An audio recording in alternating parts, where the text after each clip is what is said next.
Rupesh sir, हा sir. करायचं sir सुरू. येस सर, सुरू करूया. काहीच okay problem. Sir. Okay sir. Yes. आपण दिनानिमित्त आयोजित इतिहास महोत्सवाचं आयोजन करण्यात आलेलं आहे. ऑनलाईन पद्धतीनं आयोजित या इतिहास महोत्सवात सर्वप्रथम दिनांक 11 व 12 यावेळी जैन धर्माचा इतिहास यावर व्याख्यानमालाचं आयोजन करण्यात आलेलं होतं. या 11 फेब्रुवारीला इंट्रोडक्शन टू जैन आयकॉनोग्राफी या विषयावर प्राध्यापक गोपाळ जोगे सर, डेक्कन कॉलेज यांनी आपले विचार मांडले.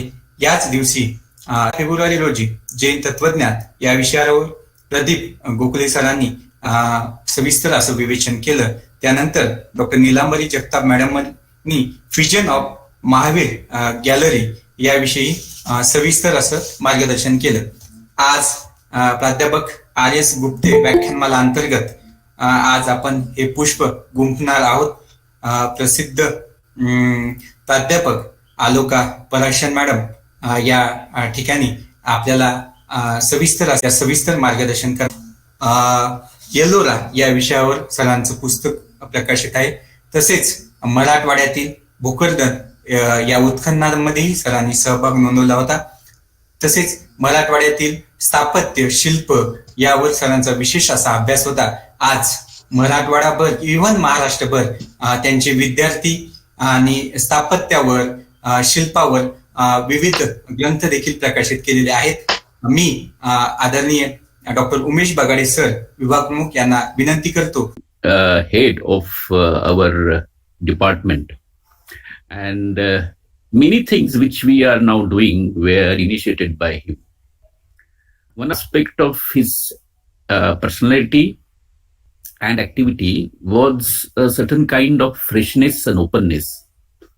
When he joined this university, he was not trained in ancient India, but he trained himself in ancient India and then carried out researches in ancient India.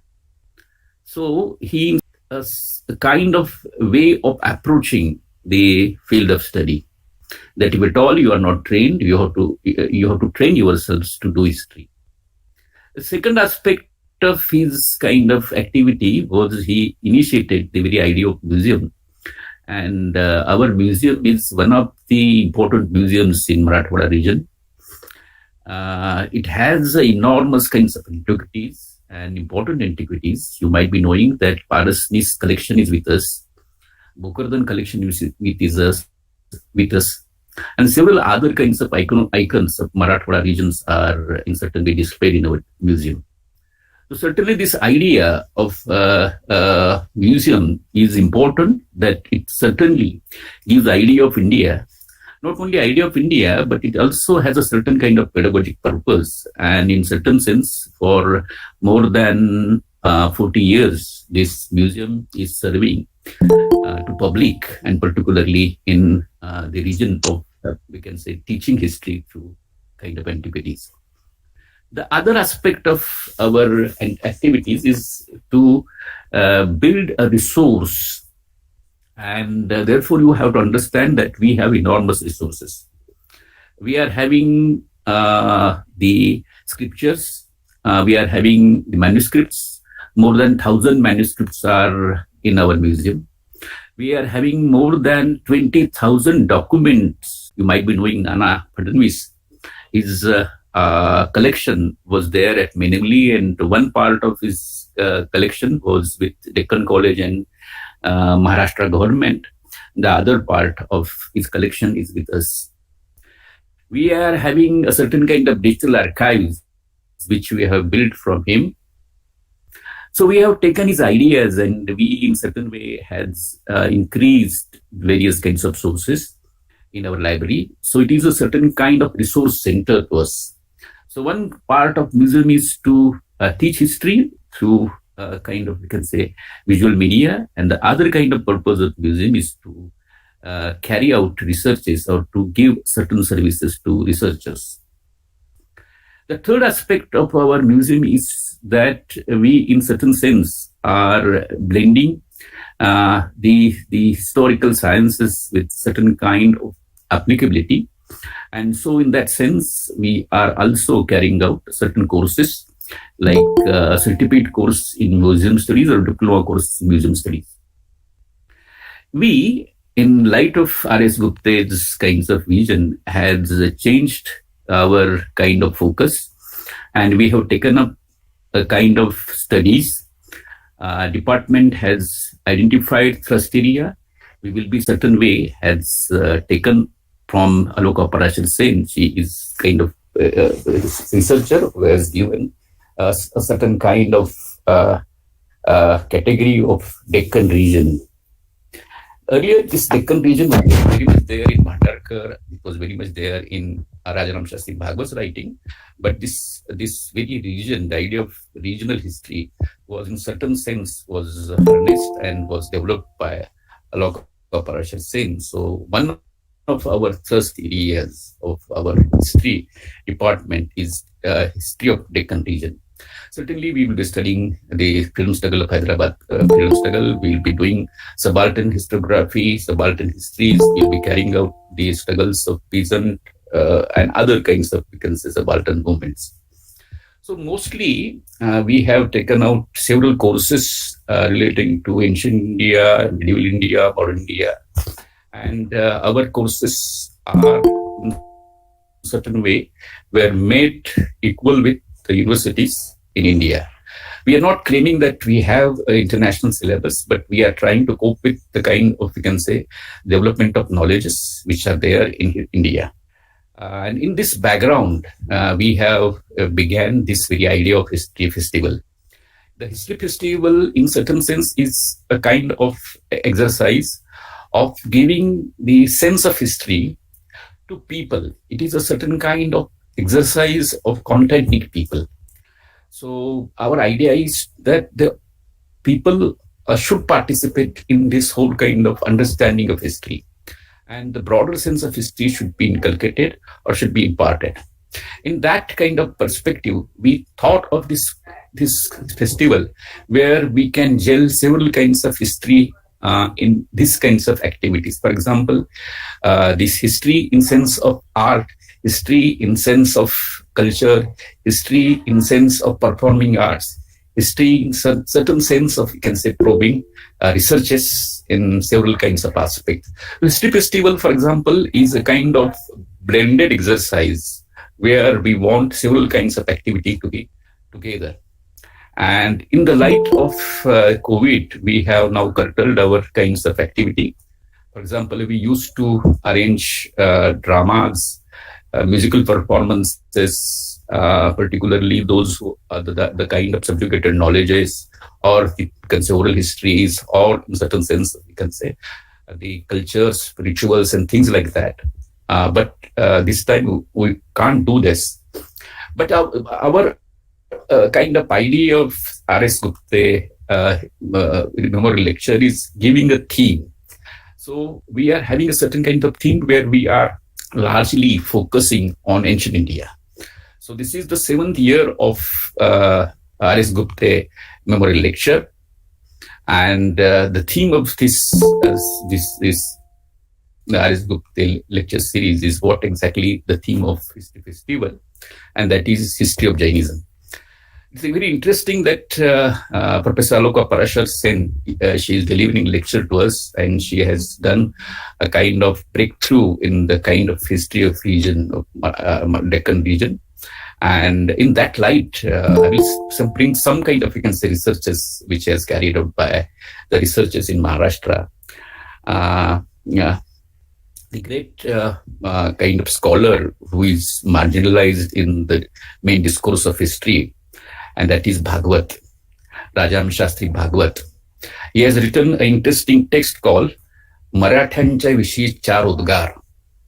It is in Marathi, but where he was somehow giving a certain kind of developmental trajectory of Maharashtra, where he emphasizes that the first kind of colonizers of Maharashtra were Jains.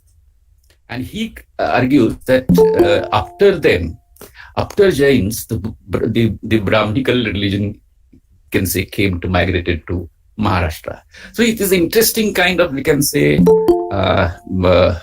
trajectories there, and you will find that Jain religion always remained interlocutor in the kind of social and religious processes of Maharashtra and broadly Deccan region. So this is a kind of important area where we hardly engage, and our history, which we understand as the one history, and we are now doing histories. And if we are doing history of region, if we are doing history of marginalized people, if we are doing history of, we can say, certain other kinds of things, there are histories. So in that light, I welcome you all to this memorial lecture, and I thank Professor Aloka Parashar Sen for accepting our invitation to deliver this important lecture. Thank you very much. Thank you sir. यानंतर प्राध्यापक आलोका पराशर सेन मॅडमचा परिचय करून देण्यासाठी मी आमंत्रित करतो. Thank you, sir. Yes, sir. Thank you very much. I would like to introduce Professor Aloka Parashar Sen. It is my pleasure. Firstly, she graduated from Delhi University and did her PG and doctoral studies from School of Oriental and African Studies, that is from London University. She was awarded their Career Award in Social Sciences and Humanities in Social Sciences and Humanities for Young Scientists, the University Grand Commission, New Delhi, and nominated as a member on ICHR, New Delhi by Government of India, nominated member of the National Commission Research Council for History of Science, Indian National Science Academy, New Delhi. She has also been nominated as expert to serve on academic bodies of various universities and research institutions. She also serves as on the editorial board on the Journal of Deccan Studies since its inception, brought out by the Center of Deccan Studies, Hyderabad, where she is actively publishing articles also. She then headed the Major Ford Foundation, a team from Andhra Pradesh, Major Ford Foundation funded project in collaboration with the French Institute Pondicherry on making a digital historical atlas of South India. This is also a remarkable contribution. Then she has been teaching at the University of Hyderabad since 1979, where she was a professor of history and dean School of Social Sciences. She retired, and now at present she is a professor emeritus in the University of Hyderabad.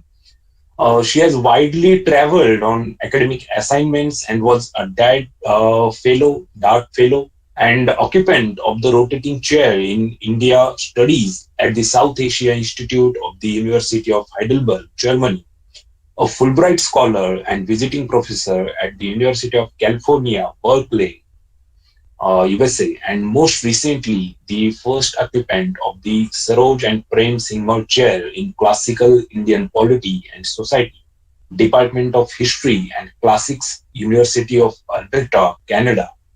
Apart from this, she has presented her work in different international national conferences and presented her research in different countries.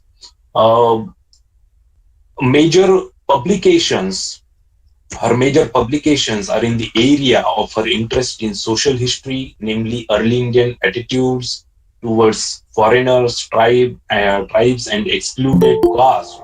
So, her major publications in this area, she's author and editor of more than 7 books or monographs. This is I'm reading from her biodata of 2013, and the number increase, I hope, later. Her major writings, among others, included Mlechas in early India, social and economic history of early Deccan, some interpretations, Deccan Heritage, co-editor.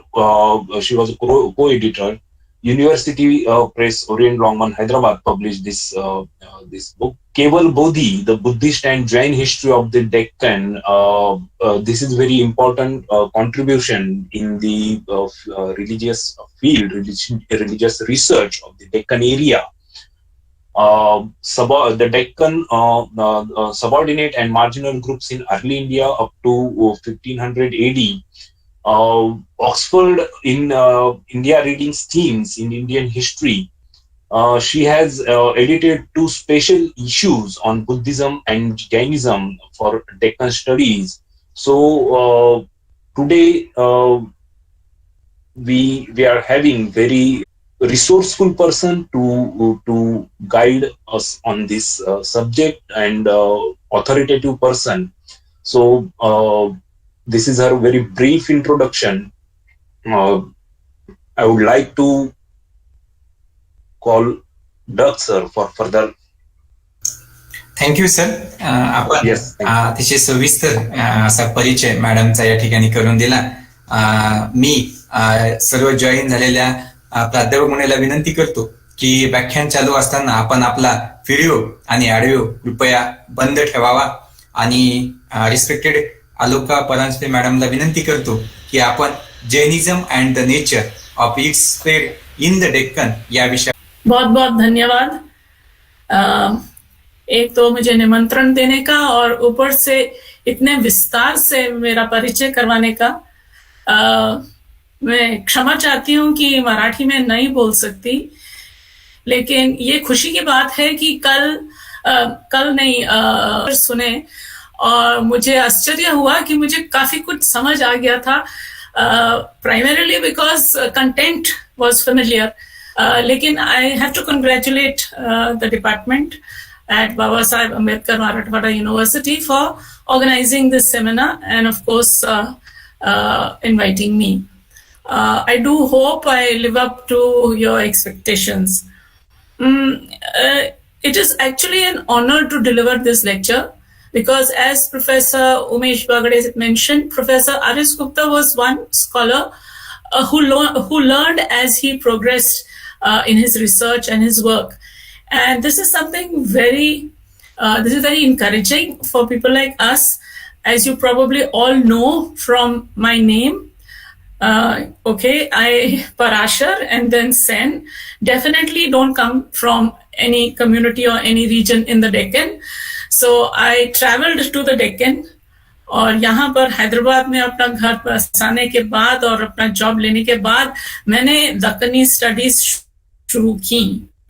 So in that sense, what Professor Bagade just mentioned, that Professor Gupta was one who progressed and then got himself interested in ancient Indian history and culture. Similarly, I have located myself in this area, and as the years went along, I began to appreciate and began to get more and more interested in the history of the region. And सबसे पहले मैं एक बात साफ करना चाह रही हूँ कि मैंने दक्कन को क्यों लिया. इसलिए लिया क्योंकि मुझे बहुत सारी similarities दिखती थी between regions. And in the earlier days, the modern territorial boundaries of each of the present-day states of the Deccan did not exist. So there were regions of bilingualism also. और ये बहुत अच्छी बात है. Why I'm mentioning this right in the beginning is because I do really appreciate कि we should be speaking in our respective languages as much as we should also be speaking in a language which can move across the region or move into a national, international arena as well. So before beginning, let me give I take this opportunity to give a formal thanks to Professor Umesh Bagade, who is the current head of the department, and of course to his team. I have seen for the past 2 days that everybody has made very sincere efforts to see that the dream of Professor Gupta in establishing this museum becomes a reality. And yesterday, and on the 12th, when I was listening to Madam on the curation of the museum, an idea occurred to me that I think that off and on we should celebrate in the museum a festival. Actually, you have called it a festival, history festival. I think this is a very good idea because this will draw people from all social classes and all social communities, rather than only having a stable exhibition where people think, well, this is something that we should not go to because it will be too high fly. हमको समझ नहीं आएगा क्या रखा हुआ है, क्या मूर्तियां हैं, पुरानी मूर्तियां. But if you have a festival where you have people with different social identities also participate in the way in which their histories have been remembered. It could be through myth, it could be through stories. There are, Maharashtrian literature is very rich. Marathi literature is very rich, and there would be very interesting stories that can be also told in the museum. And I think you already mentioned, Professor Bagde, that normally offline you would be having such performances and such things to happen. So, having said this, I feel that this I take this opportunity to mention that future generations will really remember your efforts and endeavors with pride because and the roots of their historical identity. Now, having said this, before I begin, I have to pay my respects to scholars from whom I have learned as well. Immediately, what comes to my mind is that on the first day when I was listening to Professor Jogi, I realized that that scholars become experts in particular areas, as in iconography in his case, and he really gave very insightful details and comments. ऐसे लग रहा था कि everything about Jainism is in front of you in terms of iconography, and this was like a very complete kind of presentation. And similarly, Professor Gokhale also, I felt that he started from the beginning and then he went into looking at the philosophical changes that through which Jainism went through, and in a sense, what I'm trying to say is that specialization is a very good thing. To draw upon resources, as you mentioned, that resources are very important. But I am not an expert on any of these, and I'm not an archaeologist. I just happen to be a historian who has a perspective of a historian that likes to use different kinds of sources to interpret the larger picture. And it is for that reason that I suggested the two titles for my talk, so that we try and ask some fundamental questions as to why, how, and where Jainism developed and the way it did spread in different parts of the region that we are discussing. The reason why this is important is that hitherto, if we only concentrate on monumental history, by which I mean मतलब कि monuments को ही सिर्फ study करो या sculpture को ही सिर्फ study करो या epigraphy को ही सिर्फ, what happens is that we don't get the larger picture of what was the historical context in which all these fantastic images and fantastic buildings came up. I remember, I think it was Professor H. Sarkar of the Archaeological Survey of India in the Guntur session, I think, of the Andhra Pradesh History Conference. He gave a keynote address and he said that we admire and appreciate Amravati and Bhattiprolu and all these places and all, but archaeologists and art historians have never asked the question, what made these monuments? What was the social basis of both labor as well as consumption?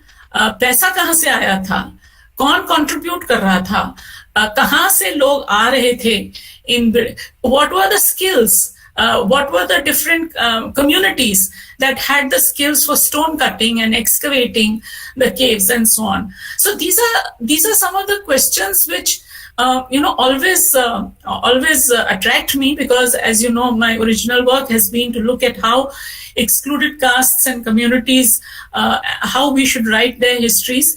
So when we are looking at an important religion like Jainism, obviously my direction is towards looking at the broader picture and seeing why is it that it spread into some regions where it did not have any role to play in the beginning, and why did a particular period in time, by which I mean, of course, the early medieval period, on which I will be focusing for today's lecture. Now, as it has already been mentioned in the introduction, that I was my association with Jainism actually at a serious level. At a teaching level, of course, we drew, when we joined Hyderabad University, we drew on a lot of scholarship that came out of Deccan College, Pune. Of course, our guiding principal for the Deccan Studies Center was Professor Kulkarni, A.R. Kulkarni, and then, of course, Deccan College, Professor Dhavlekar and Professor S. Vidyo, and, of course, Professor Jamkhedkar. We used all their works and all their writings, and even came to Pune to use the libraries to teach. But serious research interest for me began when I started organizing these publications, Kevala Bodhi, and in 2003, and then a special issue on Jainism in 2007. And this brought me in contact with a whole range of scholars, and I did not know that there was such intensive work going on, not only in India, not only in the Deccan, but also outside India. And I want to use this opportunity to pay my respects to the great Professor Padmanabha Jaini from Berkeley University, whose translations of Jain texts I was able to read, and how he encouraged us to go to the original sources rather than just look at secondary sources. To Professor Peter Flugel, who has set up a Center in African Studies for Jain Studies, and there a lot of annual conferences are held where discussions on a broad picture of what kind of research is happening in the contemporary times. And then, of course, my friend and colleague from Germany called Julia Hegelwald, and I will be sharing some of her work because she has worked on architecture and water management and so on in Karnataka primarily, but she also has looked at other regions of the Deccan.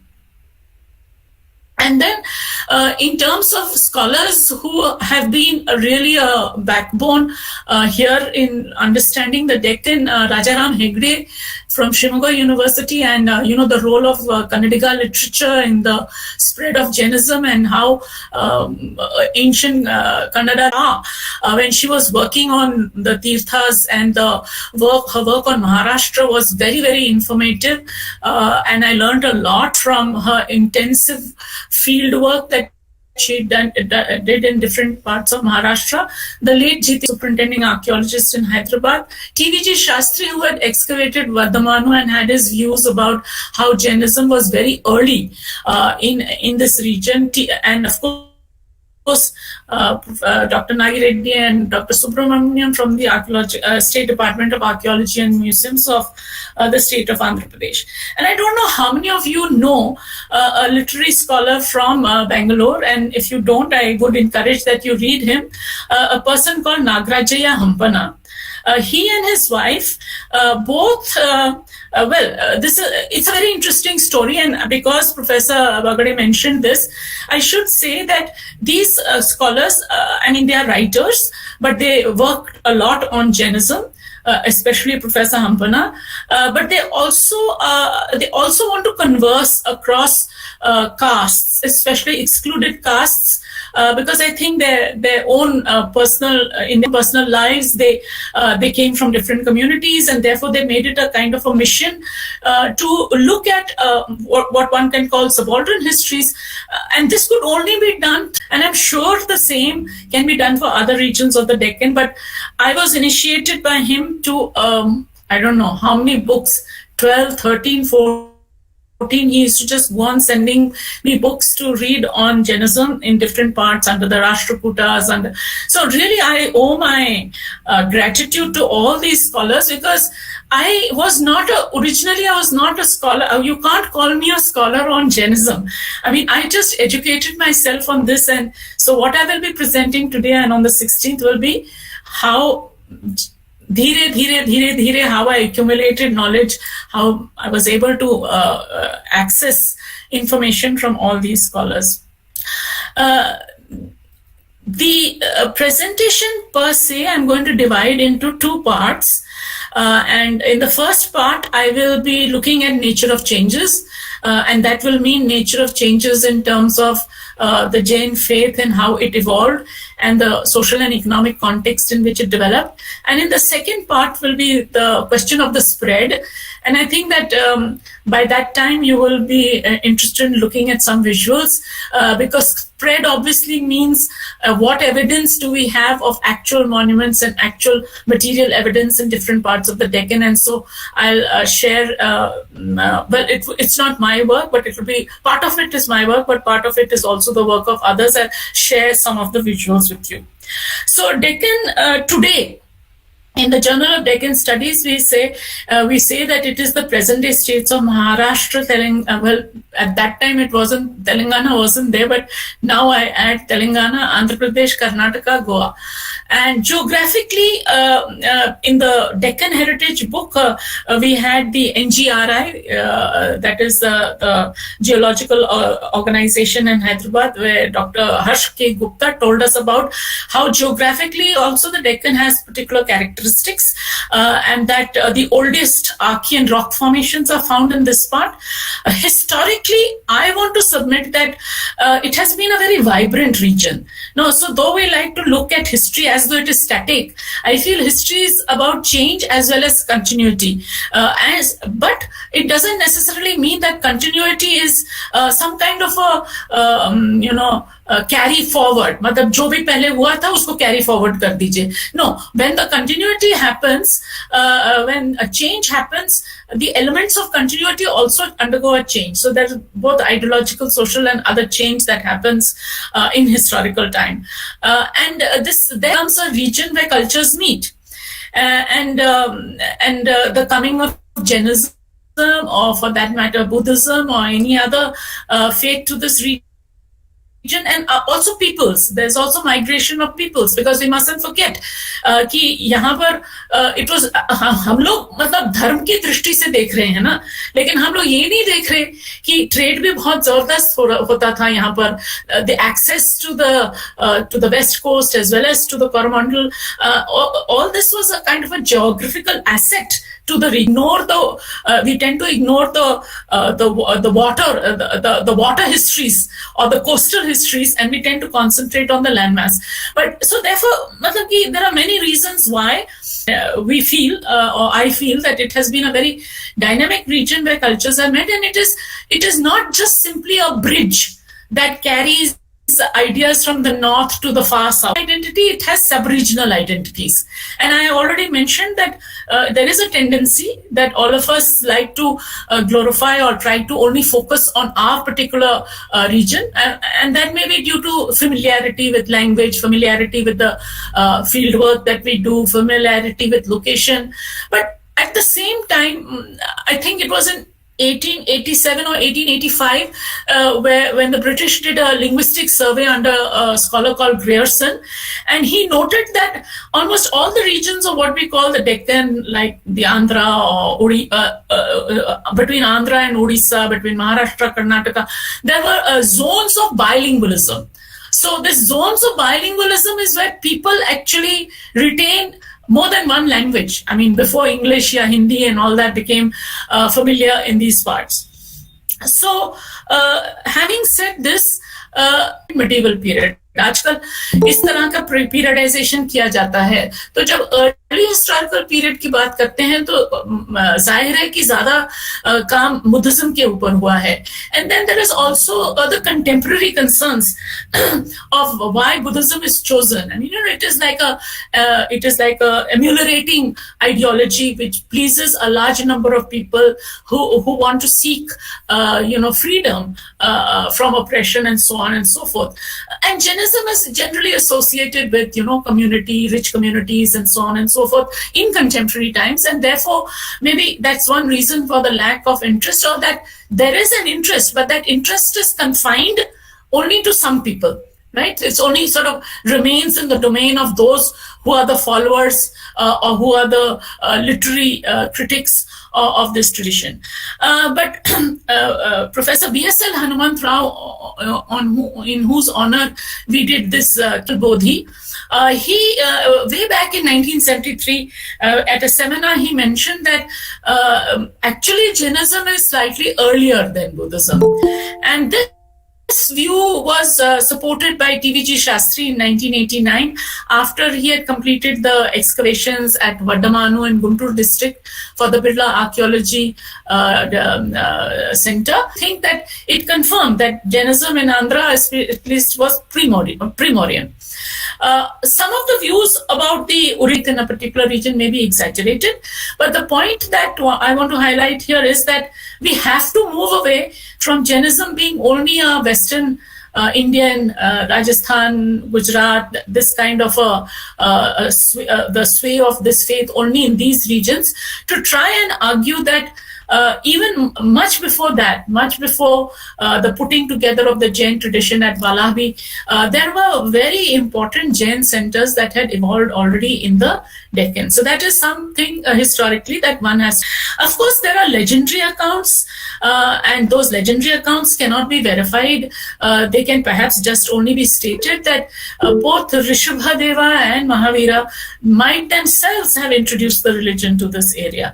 The route along which it is supposed to have expanded cannot be identified with certainty, because as you know, legends have a value, but legends cannot, for historians, unless there's evidence, you cannot really pinpoint how and where the legend began and happened.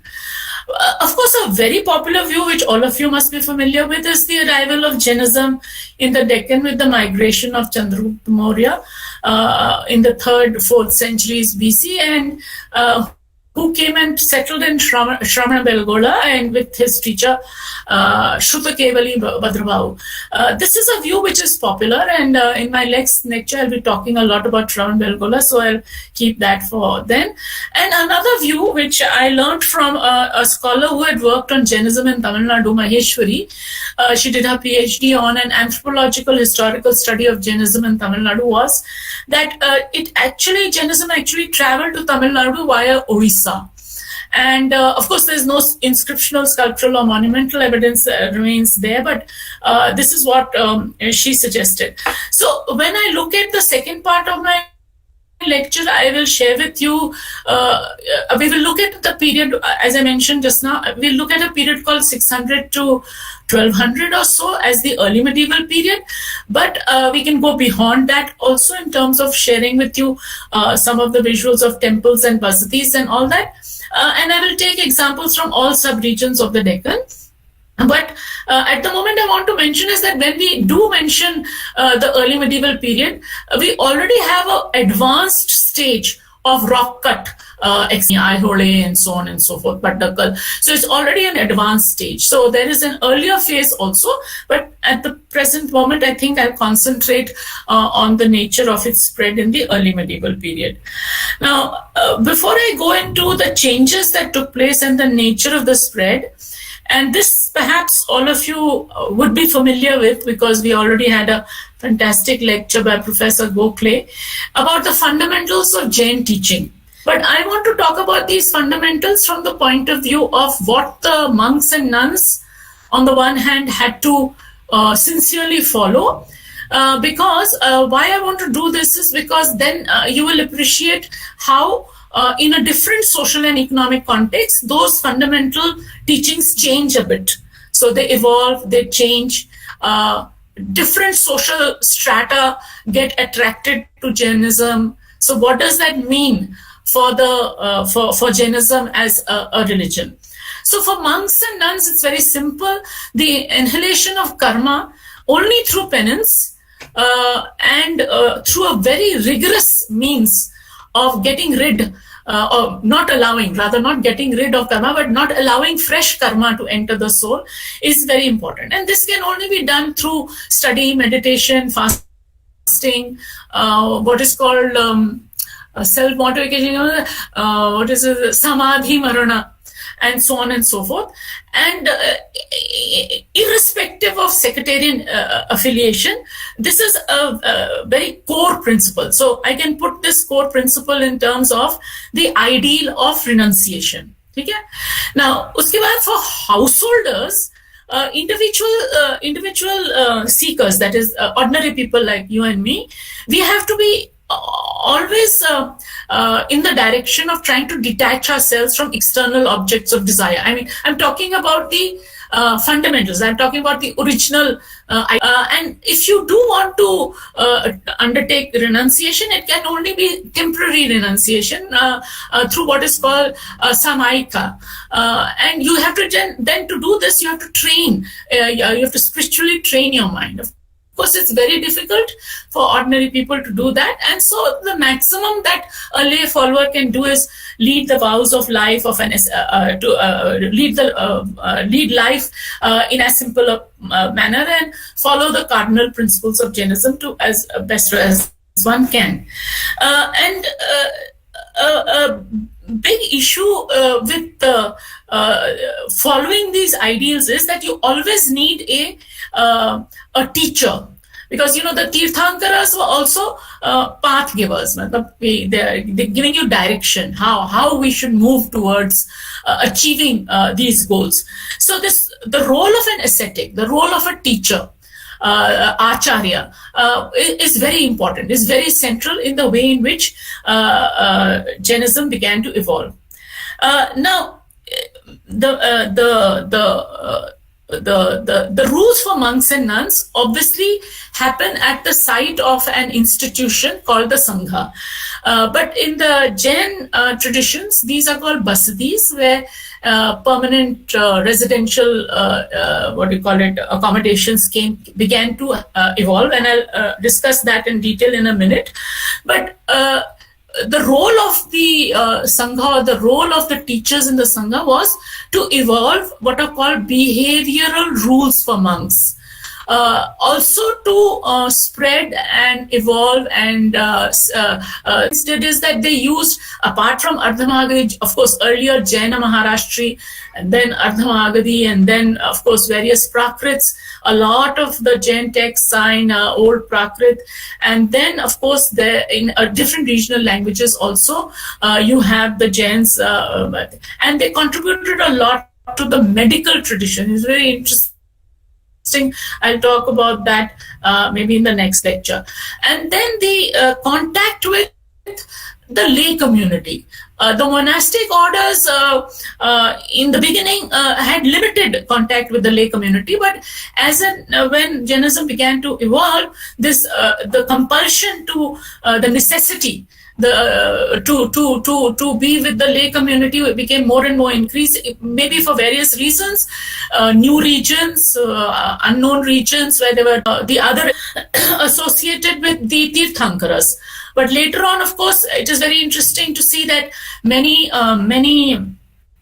pilgrimage centers are associated with where many of the monks or teachers underwent what was called salenkhana, or self-mortification. So the ideal of renunciation was reintroduced into these areas so that the ethical order in society is maintained. Now, in the transformation that happens in local and regional contexts or the early medieval period, what we find is the following. We find that the elaboration of artifacts, cultural artifacts, be they monuments, be they sculpture, objects of various kinds, monuments, sculpture, this increases manifold. Second, there is a lot of epigraphic evidence on donations that the Jain Sangha began to receive from its supporters. I mean, I'm talking of how this increases in the early medieval period. Then there is the emergence, very important, emergence of devotional forms of worship and ritual. Now, devotion या भक्ति जिसको हम कहते हैं is the opposite of renunciation, right? So there is this big challenge of upholding renunciation and at the same time increasing devotional forms of worship and ritual. And of course, as I mentioned, there is the emergence of a whole series of local and regional ascetic lineages of renowned teachers. And their teachings and practices through social action becomes very, very important for the Jains in different regional and local. So everybody would have a local lineage of ascetics, and that is where the history of Jainism in the different subregions becomes very, very rich. We want to say that it is royal patronage. I'm not denying that royal patronage was not there.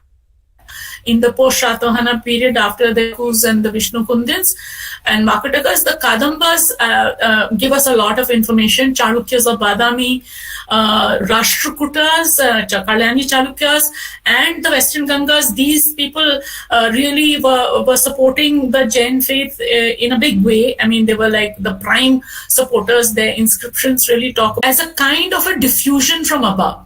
कि राजा लोग ने उसको patronize किया, तो therefore it will become a popular thing. That doesn't happen like this. There have to be objective conditions as to why the faith begins to appeal to local people, right? Or to people, ordinary people. So now I want to, not by giving too much of technical information, but I want to lay on the table some issues wherein the early medieval period gives rise to some fundamental changes. And the spread of Jainism in the Deccan is associated with these changes. Now, some of you, maybe students amongst us, would like to know, use this word early medieval period. Well, there are actually two broad or maybe three broad schools of thought. An earlier view was, this is like the beginnings of feudalism. R. Sharma, D.N. Jha, R.N. Nandi, you name it. Many of these scholars begin to break up and fragment, and therefore you have different entities that come into being. But a more powerful and perhaps something that I would agree with would be that actually this period is very particular because we see the emergence of regional identity. And Nihar Ranjan Ray was the first one who mentioned this way back in the 1950s. Nobody took it seriously, but subsequently a lot of case studies have been done for all parts of the country that it is not decentralization of polity that is happening. It is actually integration of states. States are being formed by integrating regions and people. So by integrating, I mean, I'll take one example. So for example, the German scholar Hermann Kulke looked at the Jagannath cult and the formation of regional tradition in Odisha. So what does that mean, integration? It means actually that many parts of Odisha, which were tribal areas actually, the tribal chiefs and their cults get integrated in Brahmanical Puranic tradition of Vaishnavite worship of the cult of Jagannath. In different ways, this is happening either through Jainism being a vehicle, or in the earlier periods, Buddhism being a vehicle, in many regions, Shaivism being a vehicle, or the goddess tradition being a vehicle, where local, I won't use the word tribal, but local ethnic communities had their own ways of looking at their identities and their religious traditions.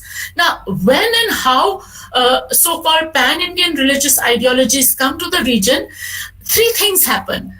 A state comes into being, social stratification begins to happen, that is, tribes become castes or ethnic communities become castes, and then of course you have economic change in terms of the fact that rulers begin to give grants of land to either the religious organizations, mathas, basadis, sanghas, Brahmin temples, agraharas, and finally there is what is called cult integration, or that ideas that are like in the case of Jainism, I could look at things like the incorporation of the Yakshi tradition, for example, and the various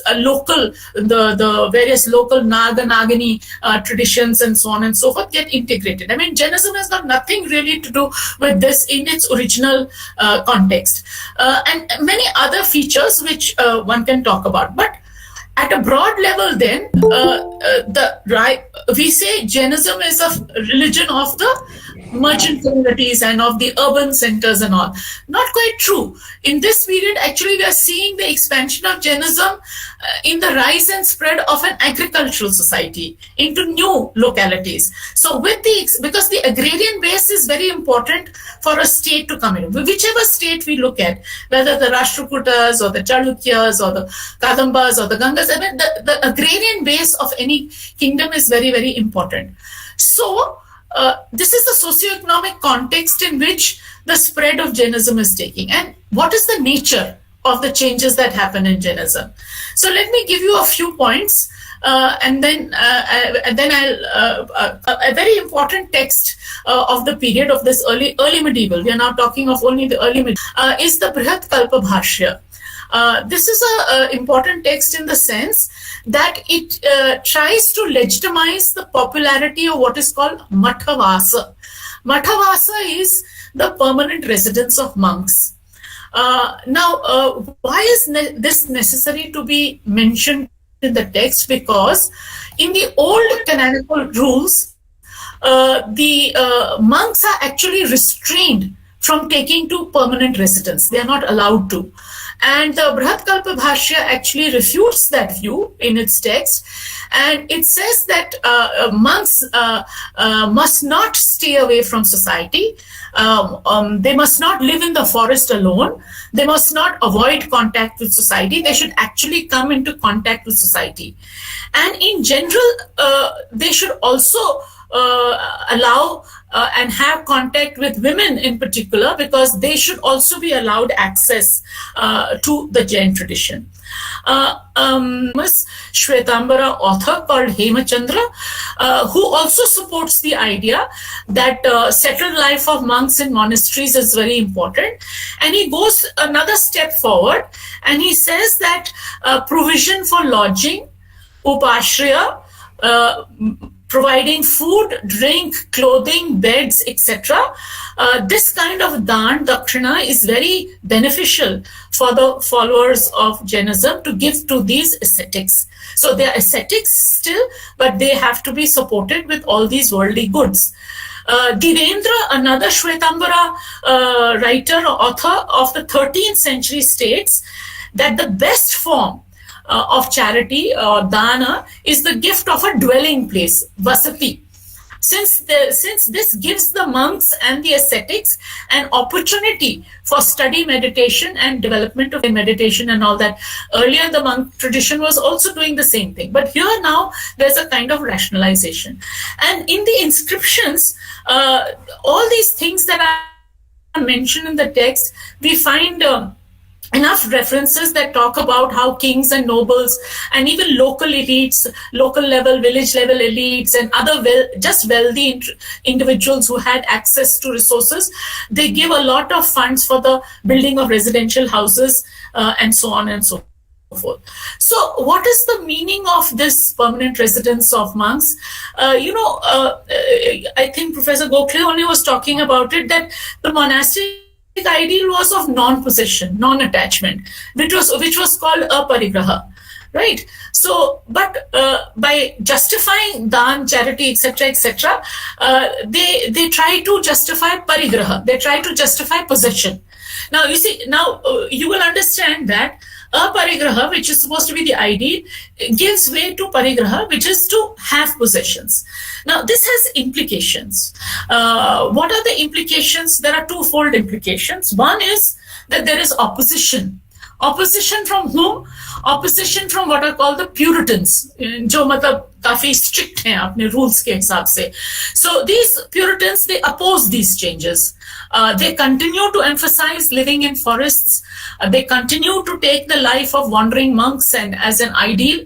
And a very important writer or proponent of this view is somebody called Haribhadra of the as early as the 8th century. Mathavasti monks, they are false ascetics. He uses the word false ascetics.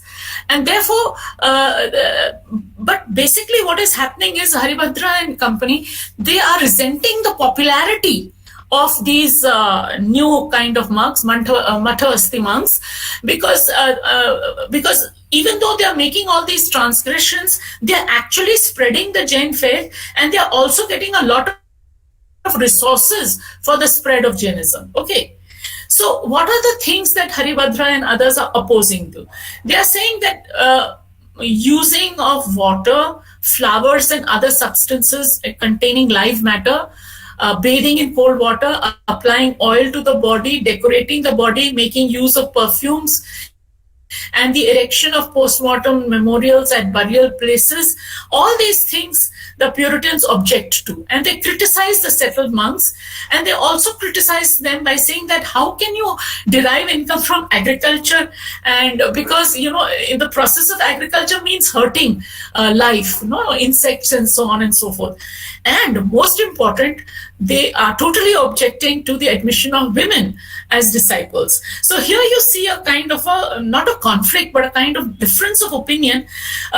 And most importantly, the Mathavasti monks cannot exist without the construction of temples and mathas, and for which they need donations.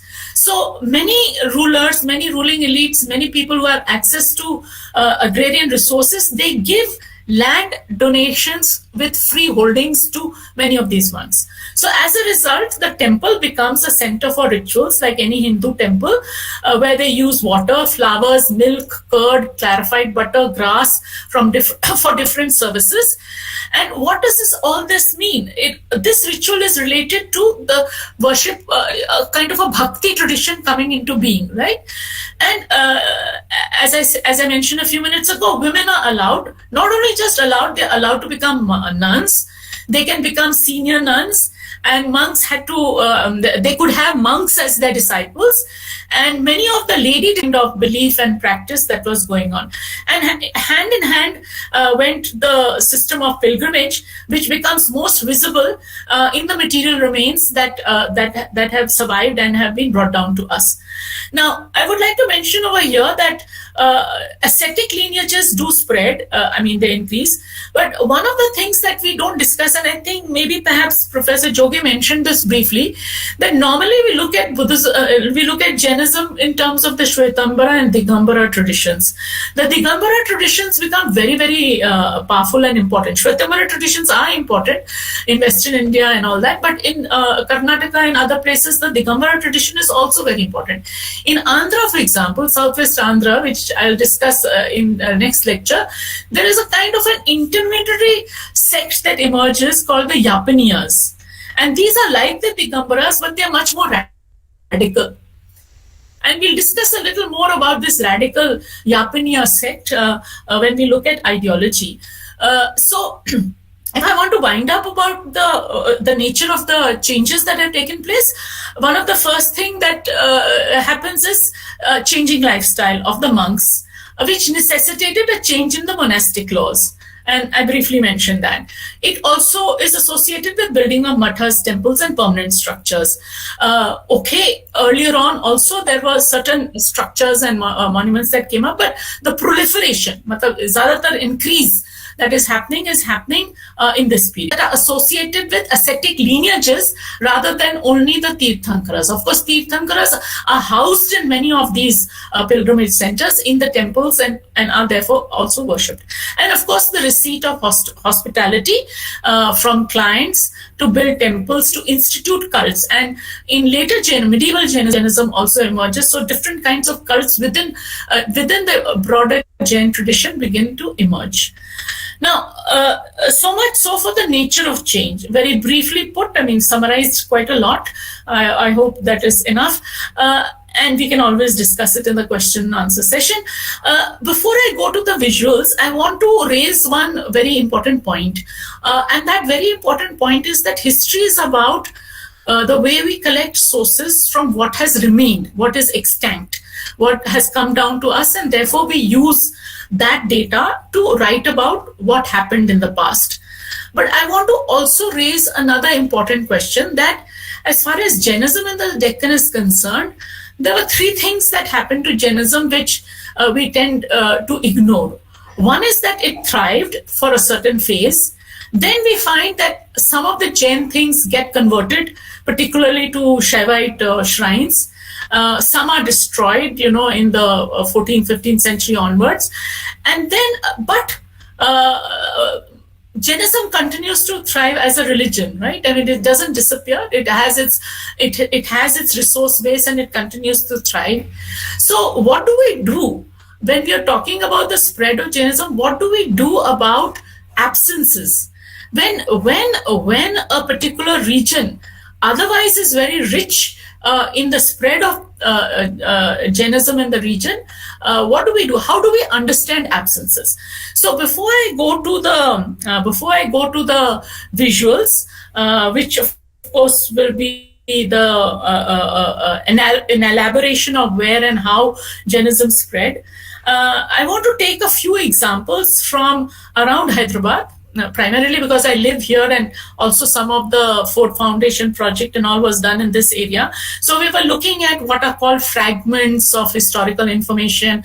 We were looking at the broader picture of how local histories, evolve and so on. And we know that under the Rashtrakutas, under the Chalukyas of Vemulwada, even under the Kakatiyas, Telangana has a very rich Jain heritage. But what I want to draw your attention to is places where we no longer have those Jain monuments in situ. They are no longer extant.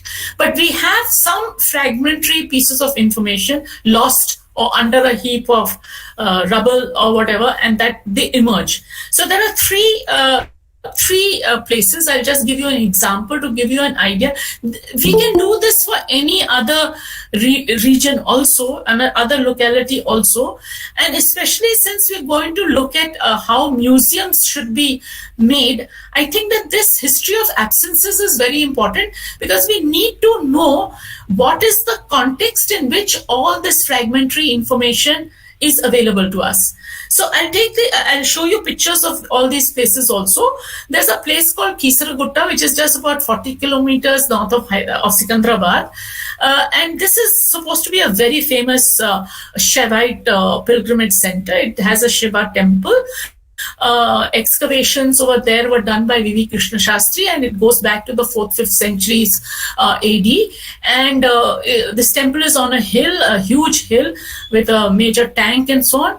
And according to Krishna Shastri, he thought that this was also the capital of the Vishnukundan dynasty, and he excavated a sort of palace-like complex or a Yagyashala, whatever he identified in the material remains. But on October 18th, 2014, very interesting. I mean, the struggle for the Telangana state is going on.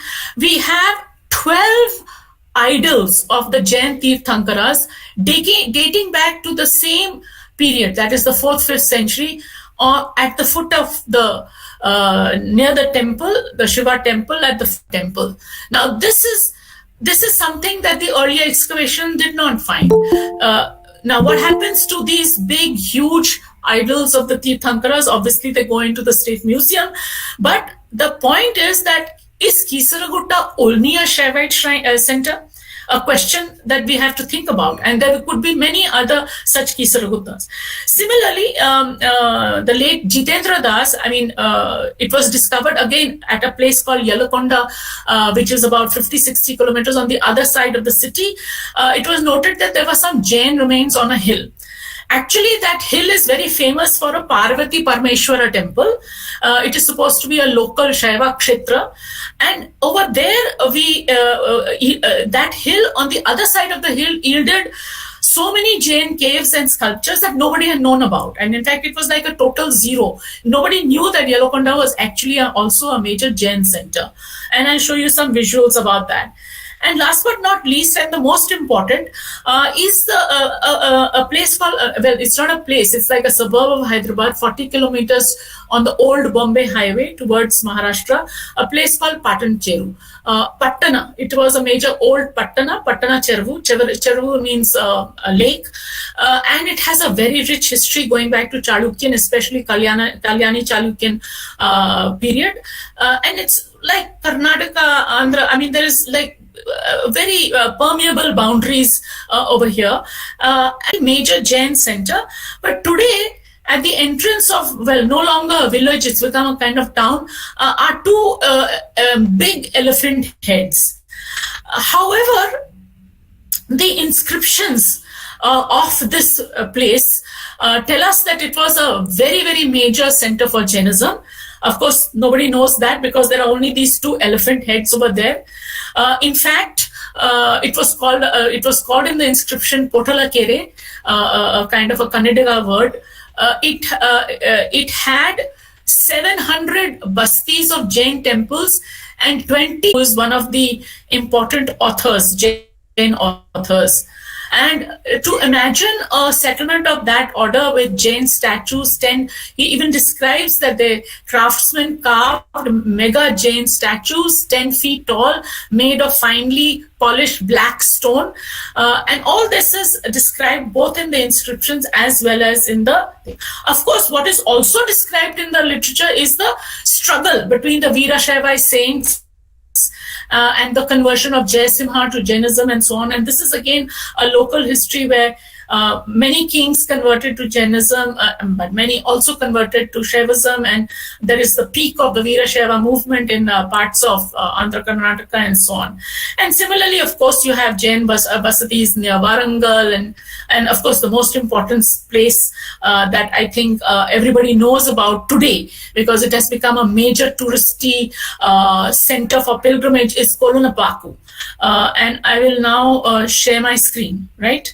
So that we can move into the visuals of what I have just spoken to you about, and also take a look at some other visuals. So I'll open my screen is open. Now, in the Vijayanagar period, of course, there is great support for Vaishnavism, but as I will discuss in my next, because that will be more focused on that period, we have generals and major figures in the rural that we see in these monuments to a stronger social and economic base that the Jains enjoyed, and therefore were able to create these major sacred centers. And in modern times, this tendency continues, because you really need a lot of economic support to even reinvent. Yes, questions are in chat box, so I will read. Or yes. Shall I read, ma'am? No, I have seen. Okay. Question: Can we understand social history of caste through the study of Jainism? Professor.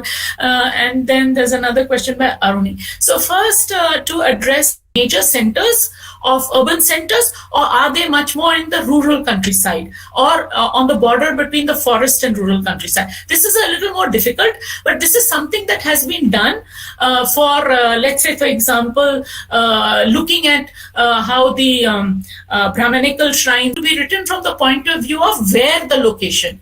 So we look at the monument and we know all the details of the monument, and that is why, again, in my next lecture on ideology, I will point out the role of the Yapaniyas, a radical group. Where did this radical group come from, and why did they emerge in the way they emerged? Of course, later on they began by the Gangas and others, and so on and so forth. And so I will be looking at the social acceptability of Jainism there. But especially, I'm not familiar with Marathi literature, but I'm sure some of you would have access to Jains who have written in Marathi. Here we have very old Jain literature which is written in Kannada. Right.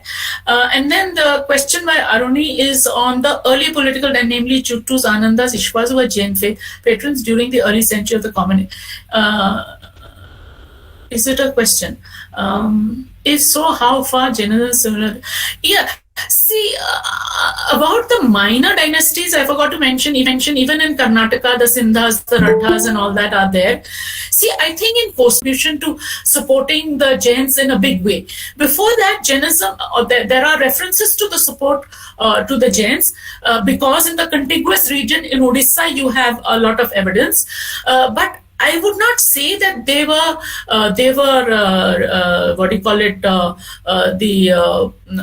exclusively patrons of the Jain faith, because as you also know that in the coastal areas from Srikakulam right down to Nellore on the coastal belt, there is the great spread of urbanization, and is a dominant force primarily because of the support that it is not the Ikshwakus, it's not the Chuttus, it's not the Anandas, it is actually the Gahapatis, it's actually the Goshtis, which Parabrahma Shastri called those small nigamas that are the great supporters and advocates of. And I've also added to that by saying that agreeing with Akira Shimada, the Japanese scholar, that there is a art that you have that is flowering in coastal Andhra is not to be attributed only to the Shatvahanas or the Ikshwakus. It is also these minor ruling Marathas, Mahasenakas, Mahasenapatis, the Hastins in Karnataka, because we have a lot of coins of all these rulers. No? Mahasenapati coins, Maharathi coins, Mahatalwara coins. There are so many coins. So I think that it was a very eclectic society. This transition from early historic to early medieval is a very eclectic society. That is, there is a broad support for almost all traditions. I was looking at the first image of Narasimha, and I found that for the 2nd or 3rd century AD, you have a very interesting image of Narasimha, almost like a lion, looking like a lion only, found at in the Guntur district. And everybody knows about the Gudimallam Ithiphallic, the Shiva image over there. So that's also 2nd century. So we can't really say that these become patrons of Jainism and all that. There would be support for Jainism, but I think that in this period there is a larger support for it. So, Madam, what it denotes the Namokar mantra at Nanighat in Maharashtra? Does this mean that Jainism was there from BCE? Yeah, so all these questions are on Maharashtra.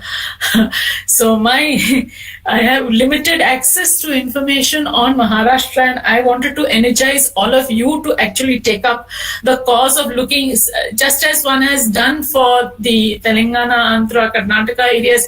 Similarly, such a thing could be done. But one thing I can say is that at Nanighat, it will be very difficult to identify whether that is actually to be attributable to Jainism per se, and that Jainism was there in its. I mean, this obviously indicates that there was it wasn't that only Jains were excavating Jain caves and only the Buddhists were excavating. I think there was a common resource base. There were a common resource base of skilled carvers and things that were working on the behest of patrons. So. I think that we will have to do something major in terms of having a little project on going behind the monument. I would suggest going behind the monument and trying to write a broader history of Jainism.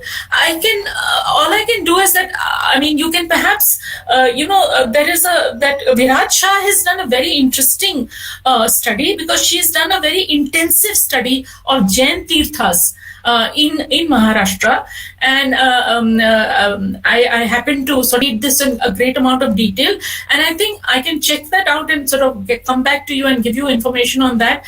She has used literary sources but these are not in Marathi. Of course, they are in Jaina thing. But she told me that, I mean, she has used the help of scholars on Ardhamagadi and Jaina Maharashtri, but she has done a very minute survey of Jain Tirthas in Maharashtra. So her work would be really valuable for anybody who wants. This is a kind of stereotype that we have been given, but the evolution of Jainism in the region of the Deccan goes hand in hand with the spread of an agrarian economy, and it is therefore not surprising to have Jain farmers.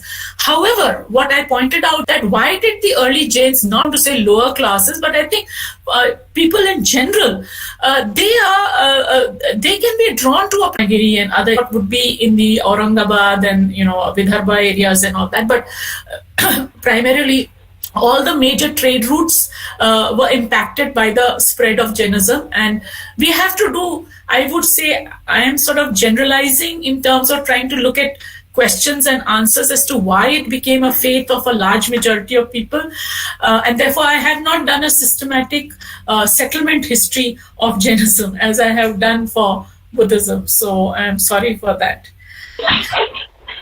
Okay, yes, thank you. So thank you so much for the questions, and we can further discuss on Thursday, where I will try to address some of the questions about ideology and inclusiveness, and inclusiveness from the perspective of women. I want to focus on women and their access to the Jain ideology in the next lecture. Thank you so much ma'am. दख्खनच्या जैन धर्म आणि त्याच्या प्रसाराचे स्वरूप याविषयी 2 तासापासून अगदी सविस्तरपणे आपलं विवेचन केलं. पीपीटीच्या माध्यमातून आम्हाला ते सर्व म्हणजे जैन महाराष्ट्र असेल, आंध्र प्रदेश असेल, तेलंगणा असेल, या प्रदेशातील स्थापत्य आणि शिल्प याबद्दलही देखील आपण माहिती दिली. त्याबद्दल विभागाच्या वतीनं मी आपले आभार मानतो. तसेच हा कार्यक्रम ज्यांच्यामुळं घडून आला ते आमचे विभाग प्रमुख doctor Umesh Wagade sir, doctor Pushpa Gaikwad madam, doctor Gitanjali Bolade madam, doctor Bina Singer madam यांचेही आभार मानतो. संग्रहालयातील Kumar Bhawar sir, doctor Amol Kulkarni sir, Sudhil Balkhande sir यांचेही आभार मानतो. तसेच विशेष म्हणजे आम्हाला हे टेक्निकल सहाय्य ज्यांनी दिलं ते रुपेश मरकर सर आणि त्यांचे महाविद्यालय यांचेही आभार मानतो. आणि महाराष्ट्र व देशभरातून या ऑनलाईन मध्ये सहभागी झालेल्या सर्व मान्यवरांचे या ठिकाणी आभार मानतो. व आपणास सांगू इच्छितो की दिनांक 16 तारखेला रेन